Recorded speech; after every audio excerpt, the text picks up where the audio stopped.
Boas tardes, boas noites. Dando continuidade na leitura do livro A Caminho da Luz, de Emmanuel.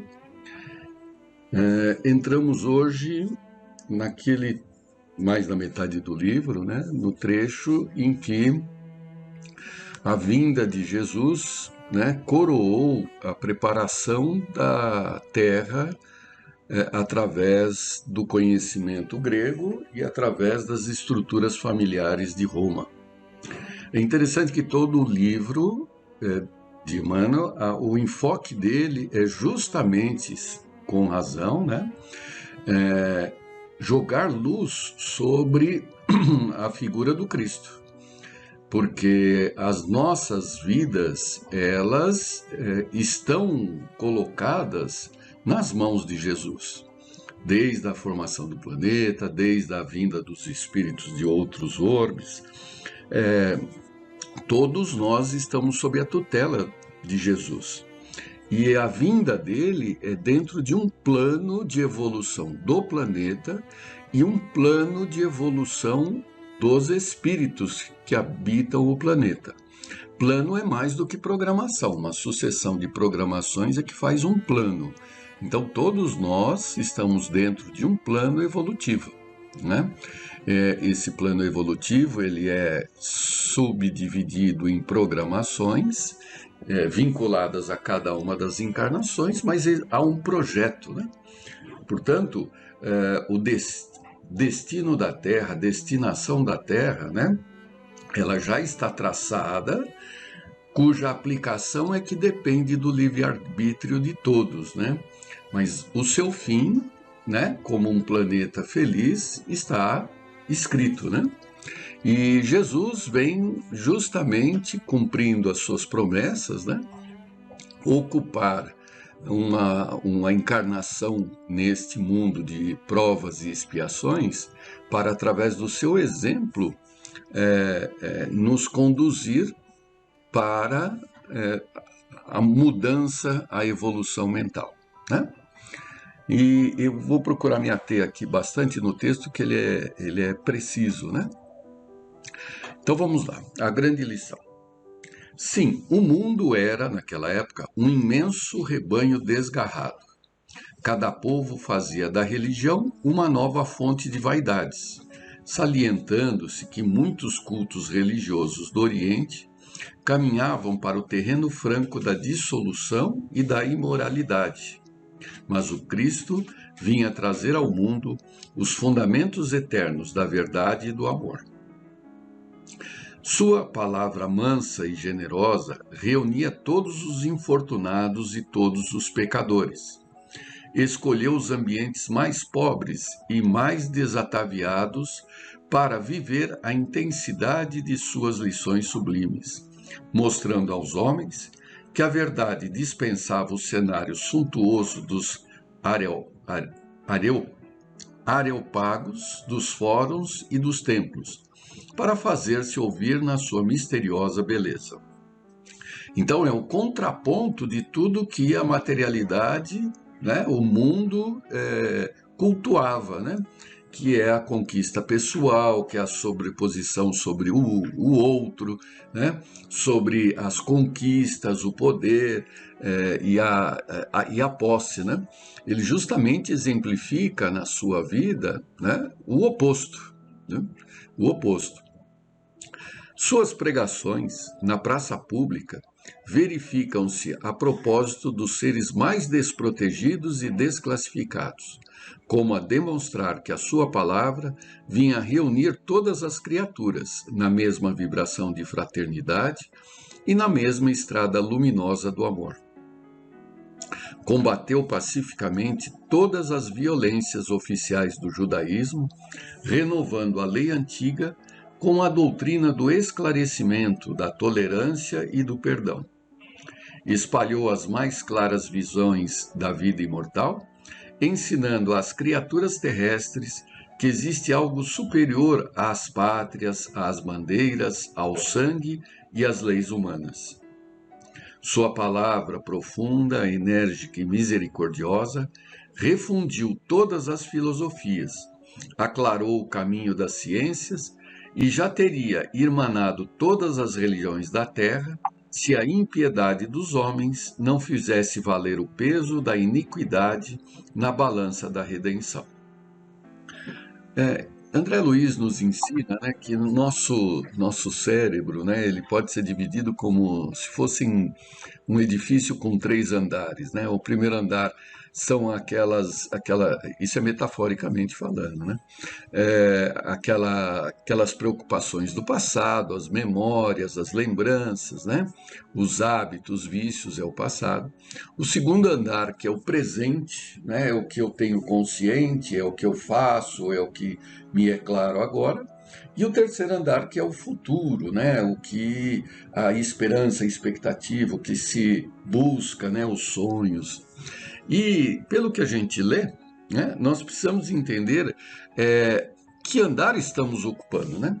Nós estamos mais presos ao primeiro, que é o inconsciente, o passado, às coisas que nos são do presente no segundo andar, ou estamos com expectativas, né, de futuro no terceiro andar.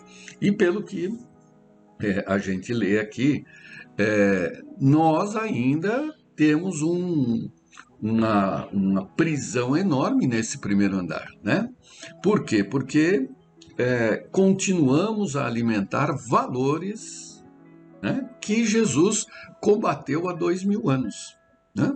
Esses valores que nos colocam nas disputas contra o outro, na posse em favor de nós mesmos, né? No destaque, no orgulho, enfim, nós ainda estamos vivendo na Roma antiga, né? Com os valores daquela época, se não até anteriores, né? A violência, a reação, o modo bruto de sermos, né? E isso remonta àquela época. Nós nem somos do presente, né? Se somos, é muito mais por imposição legal, ninguém vai sair daí batendo nos outros quando contrariado, porque vai preso, né? Então é uma imposição social do que pela própria índole, né? É difícil, é claro que existem pessoas que falam, não, eu não vou naquele ambiente porque eu não quero passar mal, eu não quero ver briga. Aí esse já superou, né? Esse está superando, o ambiente para ele, só o fato de ver a discussão, a violência já o incomoda, quer seja num convívio, ou até mesmo num filme, enfim, né? Aquilo já está se desprendendo daquilo. Muitos de nós não, alimentamos, temos estudos sobre, analisamos, né? Há aqueles até que ficam dissecando os movimentos bélicos, como são as armas, como são as guerras, as estratégias. Infelizmente, né? A palavra de Jesus é outra coisa, né? E não é a palavra, é a prática, né? Como já destacamos, ele não personaliza não personaliza nenhuma pessoa ou grupo de pessoas que o tivessem crucificado. Não. Quem crucificou Jesus, na concepção dele, né, foi o orgulho, a vaidade e o egoísmo. Né?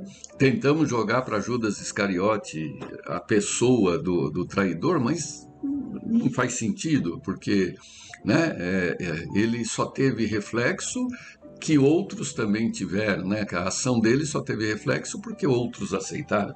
Então não não foi uma pessoa que crucificou Jesus, foram os valores da época, e assim o Evangelho traz, né? E então Emmanuel agora faz uma análise, né, sobre a própria palavra do Cristo. Continuando. Não nos compete fornecer uma nova interpretação das palavras eternas do Cristo nos Evangelhos. Semelhante interpretação está feita por quase todas as escolas religiosas do mundo, competindo apenas às suas comunidades e aos seus adeptos a observação do ensino imortal, aplicando-a a si próprios, no mecanismo da vida de relação, de modo que se verifique a renovação geral, na sublime exemplificação, Porque se a manjedoura e a cruz constituem ensinamento inovidável, muito mais devem representar para nós outros os exemplos do Divino Mestre no seu trato com as vicissitudes da vida terrena.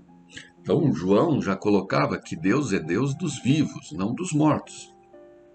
E nós vivemos, nós existimos devido às nossas relações, como ele coloca aqui, né? No mecanismo da vida de relação. Então, como é que eu percebo a existência do outro se eu estabeleço algum tipo de relação, né? A existência é relacional. E o que Jesus nos traz é a forma dessa relação. Quais são os parâmetros que nós temos que nos relacionar? Os limites, o que pode e o que não pode, né? O que convém e o que não convém, né? Nessa relação, né? Que é justamente o que está contido no primeiro mandamento que ele sintetizou: amar a Deus sobre todas as coisas, de toda a tua alma, todo o teu entendimento, de todo o teu coração, e o ao próximo como a ti mesmo. Então, quando ele fala ao próximo como a ti mesmo, ele estabeleceu quais são os limites da relação. Eu, quando me relaciono com qualquer pessoa, eu tenho que tratá-la como gostaria que eu fosse tratado, no papel que ela exerce, né? Por isso que é um exercício de sempre se colocar no lugar do outro. Somos diferentes, ocupamos papéis diferentes, né? E temos ciência de todos esses papéis e sempre temos que nos colocar no lugar do outro, o que exige uma reflexão, exige um cuidado e não uma reação. Foi tudo isso que Jesus veio trazer, né? É um deslocamento entre você e aquele que te ouve.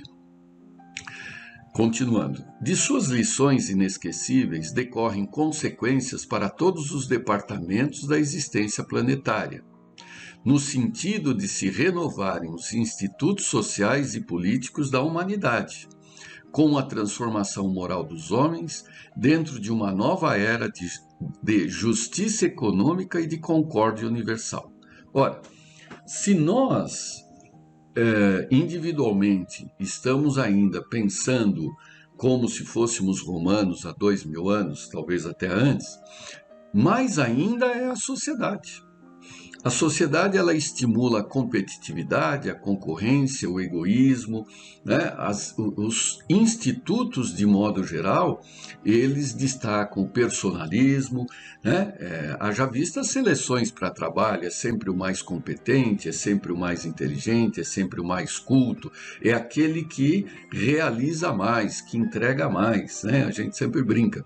Um vendedor, ele tem que vender. Se ele não vende, ele é mandado embora. Ah, mas ele não vendeu porque ele está deprimido, porque tem 5 filhos. Ah, não interessa, aqui não é uma casa de caridade, então bola para frente. Ele vai resolver a tua vida. Essa é a nossa sociedade. Então, quando se coloca que uma nova era de justiça econômica e de concórdia universal, significa que as instituições como um todo se transformarão. E, como diz Jesus, né, nem aquilo que meu pai não plantou será arrancado, não será arrancado por Deus. Deus não vai intervir aqui e destruir a sociedade, não. Quem vai arrancar esses defeitos somos nós mesmos, dentro de nós, modificando o lugar que ocupamos, o papel que ocupamos na sociedade como um todo. Então, a revolução de dentro para fora, né? A revolução começa conosco, individualmente, e vai se refletir em todas as posições e lugares que vivemos. É claro que enfrentaremos dificuldades, porque nem todos farão essa transformação no mesmo ritmo.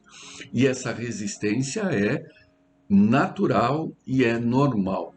É natural porque faz parte da natureza e é normal porque é com uma frequência que obedece lá uma regrinha matemática, né?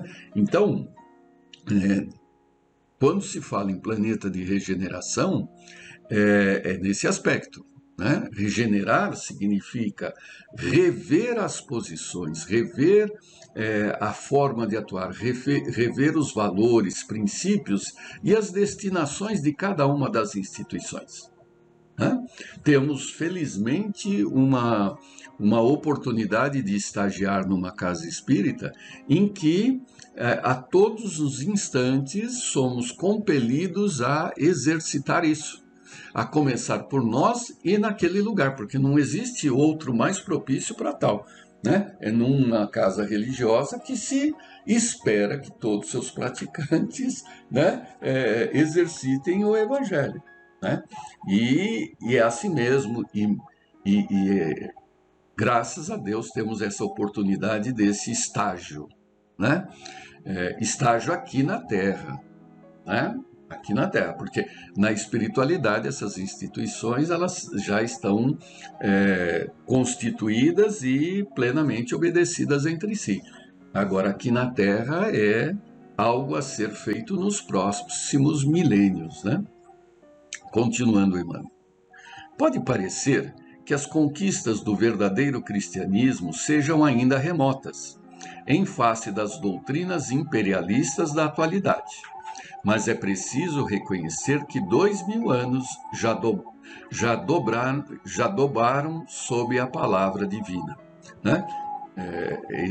Pode realmente, 2000 anos, né?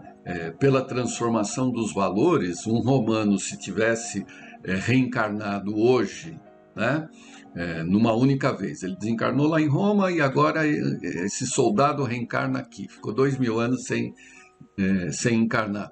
Ele vai ter um choque enorme. Por quê? Porque o que se pratica hoje é completamente diferente do que se praticava naquela época. Já houve um avanço enorme, né? E eles têm essa dificuldade mesmo, por isso que eles se juntam nesses grupos mais belicosos, mais violentos, né? Por isso que a sociedade atual é dividida também, né? Mais fragmentada. Continuando. 2000 anos em que os homens se estraçalharam em seu nome, inventando bandeiras de separatividade e destruição. Incendiaram e trucidaram em nome dos seus ensinos de perdão e de amor, massacrando esperanças em todos os corações.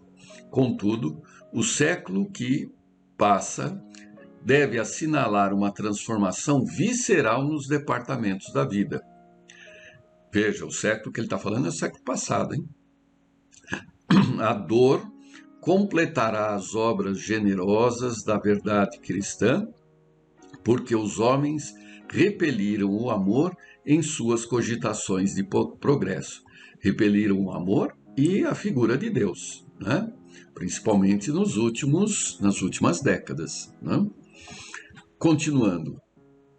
Crepúsculo de uma civilização, é exatamente essa síntese que ele está puxando, né? Dentro desse contexto que ele está analisando a história espiritual da Terra. Né? Emmanuel começa, olha, e é intenso, né? Uma nuvem de fumo vem se formando há muito tempo nos horizontes da Terra, cheia de indústrias de morte e destruição. Todos os países são convocados a conferirem os valores da maturação espiritual da humanidade, verificada no orbe há 2000 anos. O progresso científico dos povos e as suas mais nobres e generosas conquistas são reclamados pelo banquete do morticínio e da ambição. E, enquanto a política do mundo se sente manietada ante os dolorosos fenômenos do século, registram-se nos espaços novas atividades de trabalho, porque a direção da terra está nas mãos misericordiosas e augustas do Cordeiro. Então vejam, aqui a nossa relação de tempo é diferente, né? Há um recrudescimento, né, das guerras nos dias de hoje, né? Em função da tecnologia, os massacres eles são mais cruéis do que antigamente, né?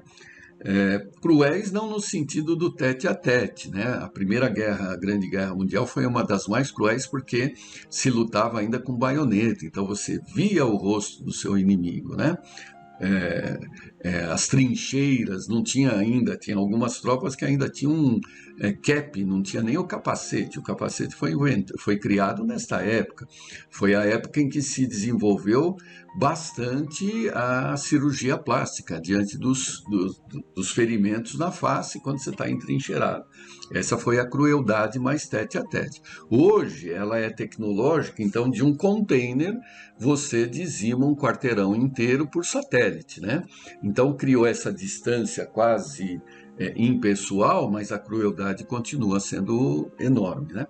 Mas esses são os movimentos da Terra, esses são os movimentos aqui na crosta, né? Mas a espiritualidade está se movimentando há tempos, né? Para resolver definitivamente essa questão, né? E por isso que nós não podemos, principalmente nos dias de hoje, enxergarmos o pessimismo como futuro. Não, ao contrário, muito pelo contrário, né? As guerras hoje são substituídas por pandemias que, se os seus efeitos ainda não resultaram de forma completa, reduziram bastante os sofrimentos de milhões, se não bilhões de pessoas, né? Então, vamos repetir a última frase de Emmanuel, né? Registram-se nos espaços novas atividades de trabalho, porque a direção da terra está nas mãos misericordiosas e augustas do Cordeiro. Estamos na mão de Jesus desde que fomos criados. Até a próxima oportunidade.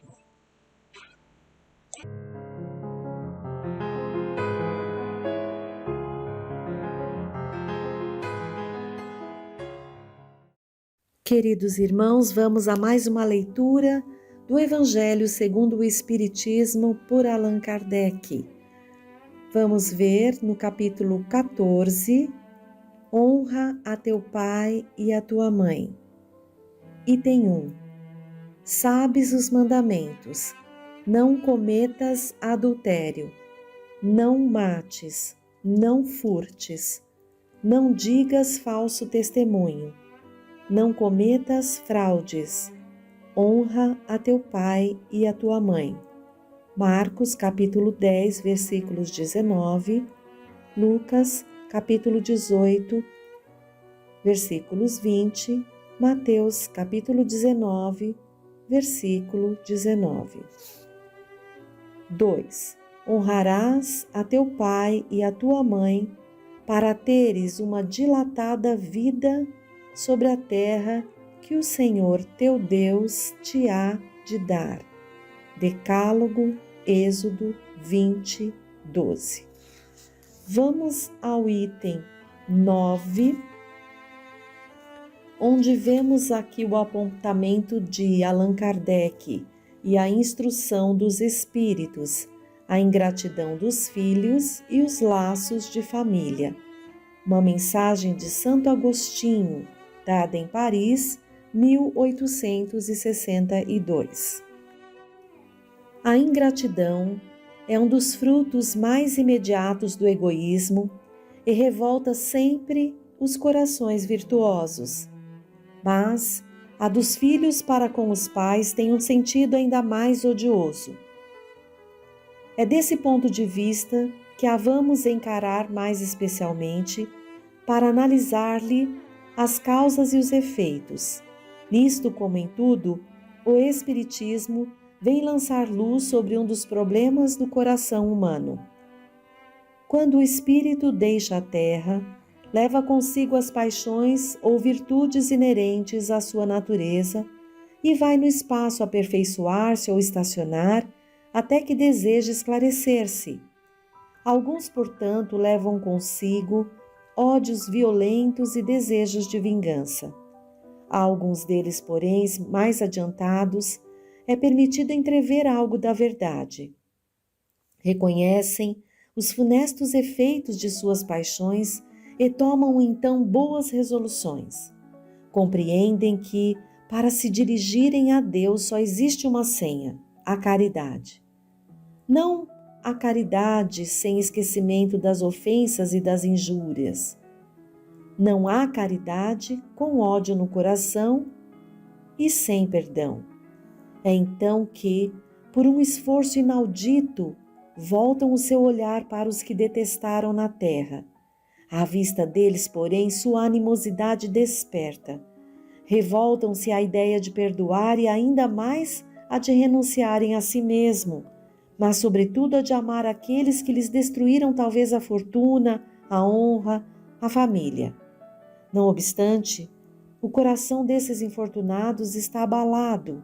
Eles hesitam, vacilam, agitados por sentimentos contrários.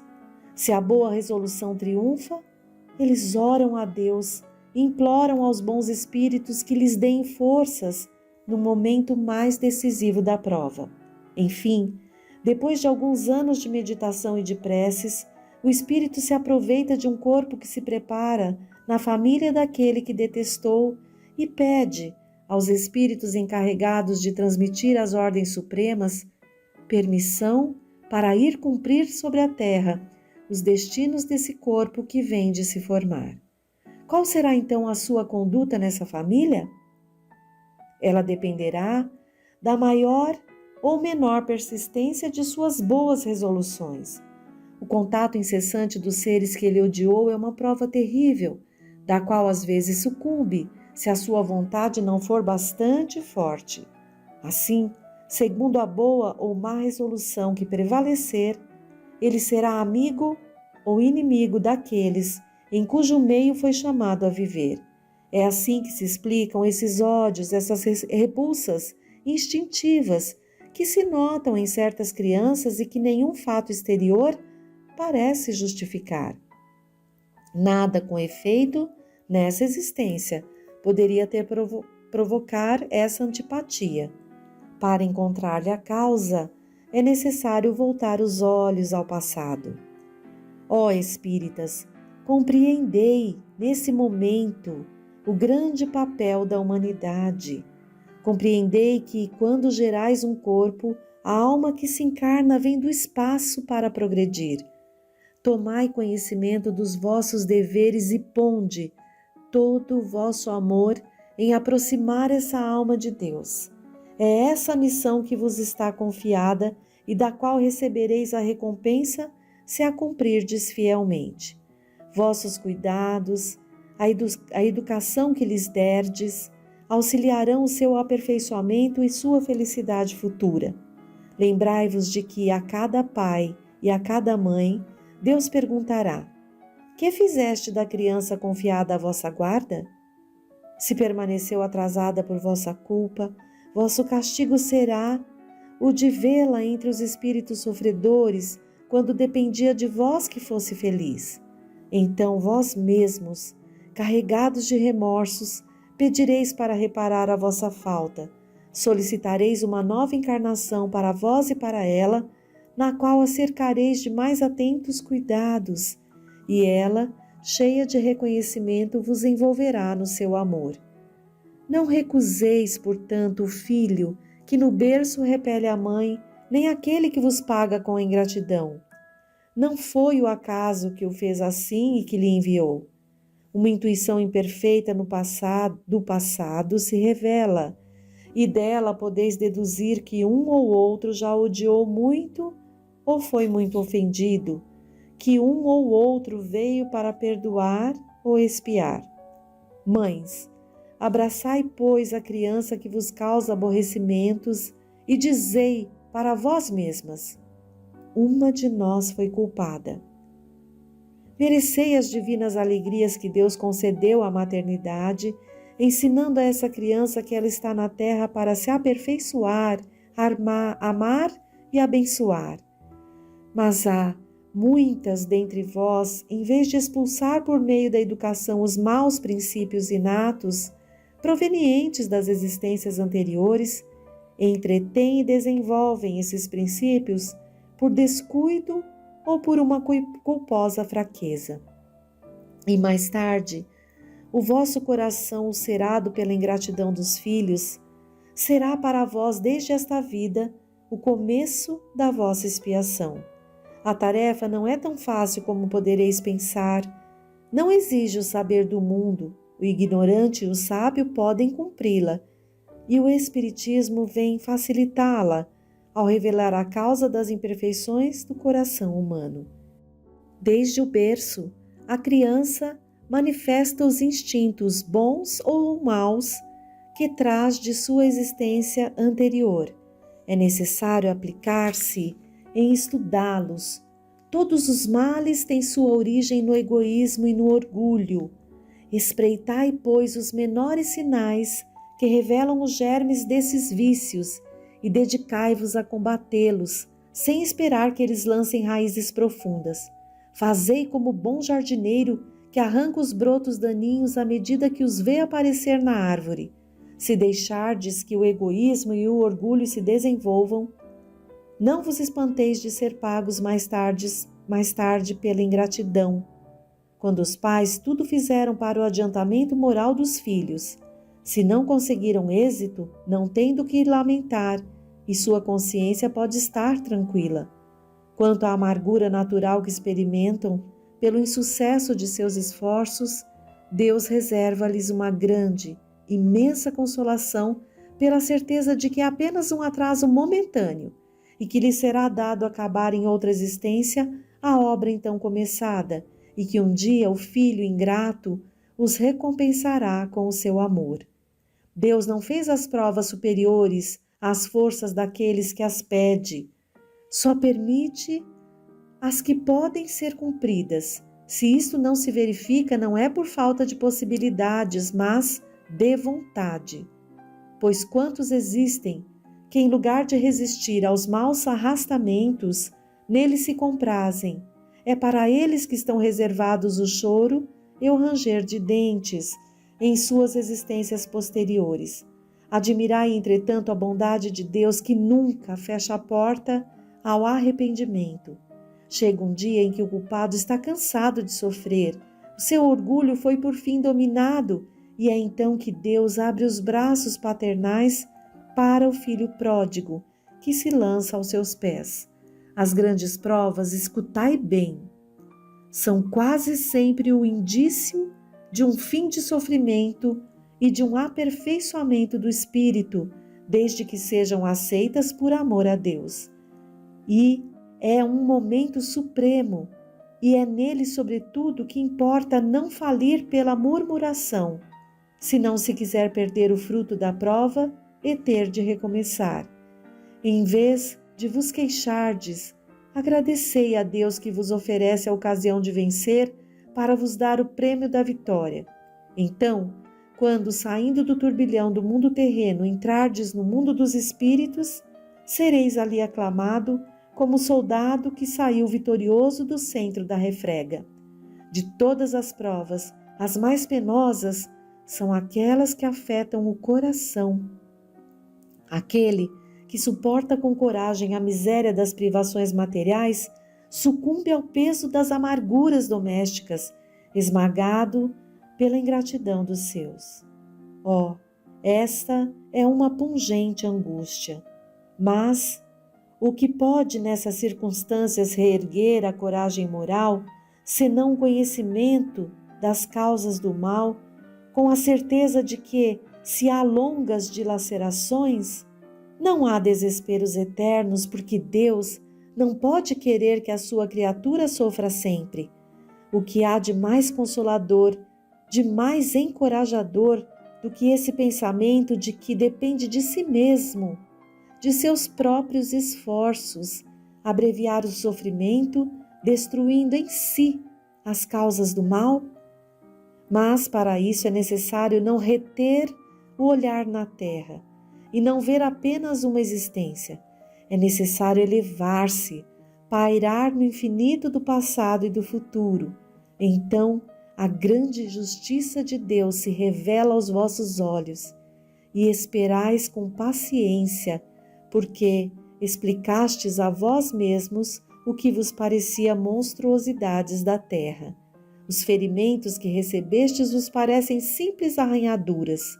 Nesse golpe de vista lançado sobre o conjunto, os laços de família aparecem no seu verdadeiro sentido, não mais os laços frágeis da matéria que ligam os seus membros, mas os laços duráveis do espírito que se perpetuam e se consolidam ao se depurarem, em vez de se quebrarem com a reencarnação.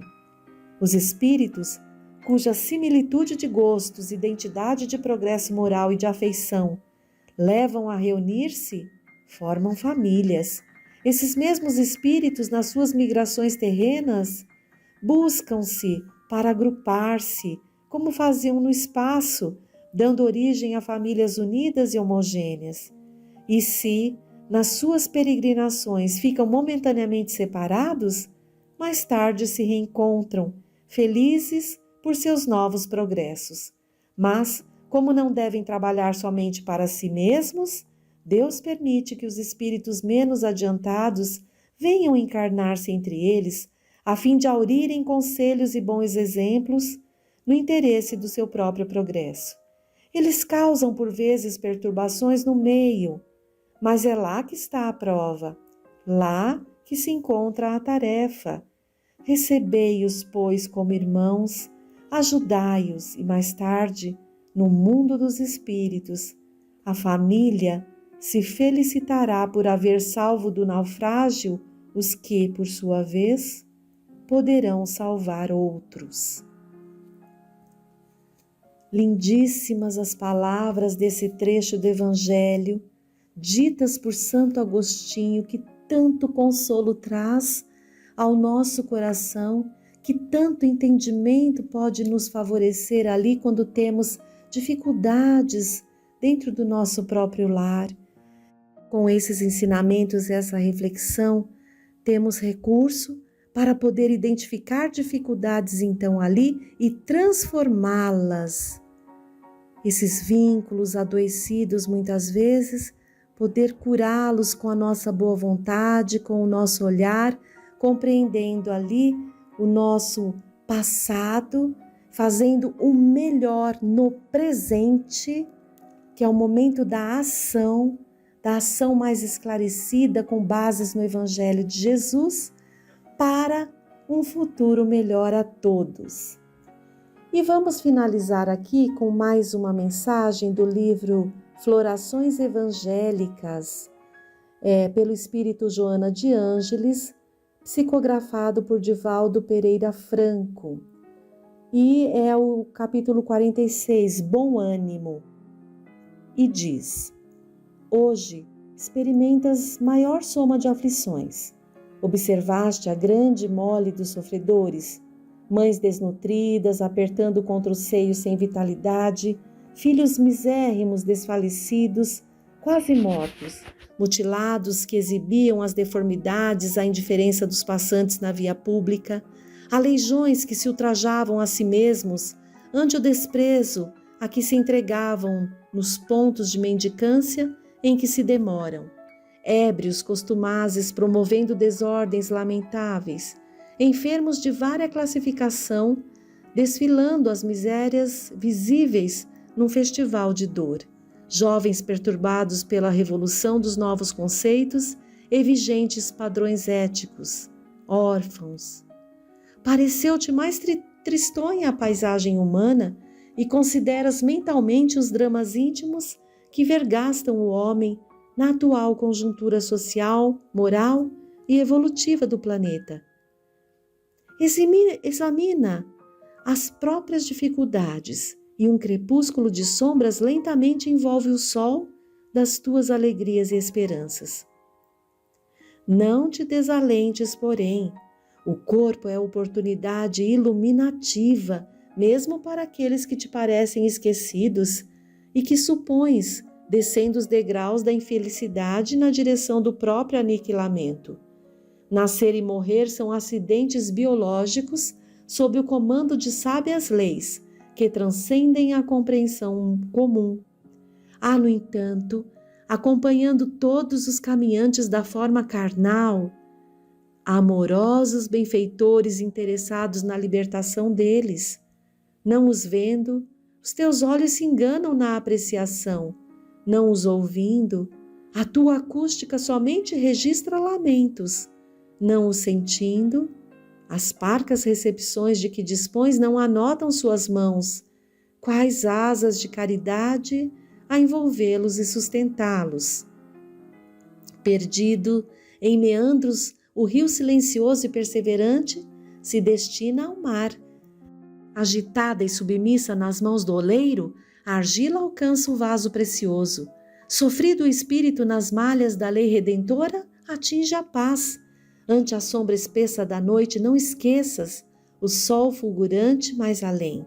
E aspirando o sutil aroma da preciosa flor, não ouvides a lama que lhe sustenta a raiz. Viver no próprio corpo é também resgatar.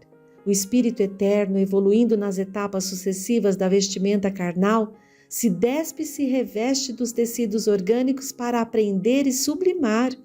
Numa jornada, prepara o sentimento. Noutra, aprimora a emoção. Noutra, aperfeiçoa a inteligência. Nascer ou renascer simplesmente não basta. O labor interrompido, porém, seguirá, pois, agora ou depois. Não cultives, portanto, o pessimismo, nem te abatam as dores. Cada um se encontra no lugar certo, à hora própria e nas circunstâncias que lhe são melhores para a evolução. Não há ocorrência ocasional ou improvisada na legislação divina.